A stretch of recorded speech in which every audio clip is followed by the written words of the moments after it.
டோரை லாக் பண்ணனும். நீங்க வெளிய இருக்கீங்களா? இந்த குளிர்ல நாங்க எங்க வெளிய போறது? அது உங்க பிரச்சனைங்க.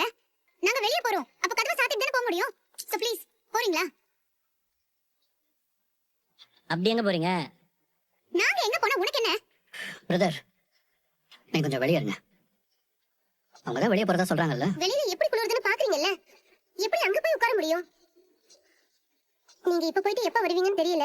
இதையே சாக்கா வச்சு நீங்க வீட்டை பூட்டிட்டு கிளம்பிட்டீங்கன்னா நாங்க என்ன பண்றது? இல்லங்க, நாங்க திரும்பி இங்க தான் வருவோம். ஒரு 2 மணி நேரத்துக்காக வெளிய போறோம், அவ்வளவுதான். ஆமா 2-3 ஹவர்ஸ் ஆகும்ல. நீங்க வீட்டை மாத்தி ரெஜிஸ்ட்ரேஷன் பண்ணணும்ல.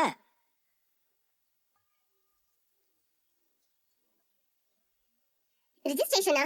என்னடா சொல்ற? உனக்கு தெரியாதுல? இவங்க பொண்ணு காவேரி இருக்காங்கல்ல, அவங்க பேருக்கு இந்த வீட்டை மாத்தி ரெஜிஸ்டர் பண்ண போறாங்களாம். அப்படி மாத்திட்டா நம்மளால பங்கு கேட்க முடியாதுல. அதான் பிளானே. பிளான் எல்லாம் இல்ல. நாங்க கொடைக்கானல் கிளம்பி வந்ததே இதுக்காக தான். ஏதோ இந்த முடிவு உங்களை பார்த்ததுக்கு அப்புறம் தான் எடுத்துங்கிற மாதிரி நினைச்சுக்காதீங்க. ப்ரோ, என்ன வேணா இருக்கட்டும் ப்ரோ. நேற்று வரைக்கும் இருந்த நிலைமை இப்போ இல்லையே. நீங்க ரெஜிஸ்டர் பண்ணணும்னு நினைச்சாலும் உடனே பண்ணிட முடியாது பிரதர். அதுக்கு நான் விட்டுருவேனா என்ன?